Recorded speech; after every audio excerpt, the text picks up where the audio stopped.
आपण मैंने जानते जे ओडिशार अधारू अधिक जिले में वर्तमान बन्यार प्रकोप जो विभिन्न लोक हईराण हरकत होती विभिन्न समस्या दे गति कर लोक विभिन्न प्रकार रोगरे पीड़ित होती कारण से वर्तमान पानी घेर रही जहाँफल दूषित खाद्य एवं पानी पीवा द्वारा विभिन्न प्रकार रोग ग्रास करुच्ची।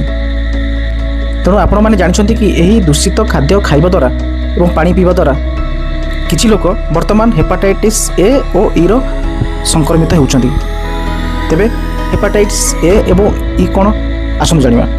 हेपाटाइटिस ए और ई होउछि जलवाहित भाइराल संक्रमण। यह आमर यकृत उपरे कुप्रभाव पकाई थाए कारण दूषित खाद्य एवं पानी माध्यम यही रोग व्यापी थाए। पूर्वरु यही रोग केवल पिलांठार देखा जाउथला, एबे वयस्क माने यही भाइरस प्रति अधिक संवेदनशील। वयस्कों क्षेत्र में यार लक्षण अधिक गंभीर होता है।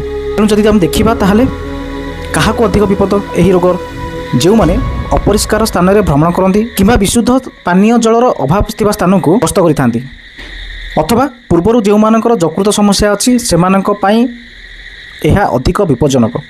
गर्भवती हेपाटाइटिस ई अधिक मारात्मक हो पारे। संक्रमणर 2 ରୁ 6 सप्ताह मध्य ज्वर, क्लांति, भोक न लगे, बांति हेबा, पेट जंत्रणा और मांसपेशी जंत्रणा देखा दिए। यह हूँ तार लक्षण।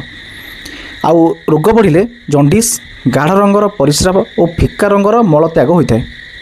तेज जदि आम देखा यार प्रतिकार सतर्कता कौन? हाँ, सबुबले फुटा और विशोधित पानी पीवा उचित। खाइबा पूर्वर और शौच पर साबुन रे भल भाव हाथ धुंतु। बाहर अपरिष्कार बा कंचा खाद्य खाइबा ठारू दूरे रुहतु। हेपाटाइटिस ए पई टीका उपलब्ध जहाँ संवेदनशील व्यक्ति और भ्रमणकारी उपयोगी।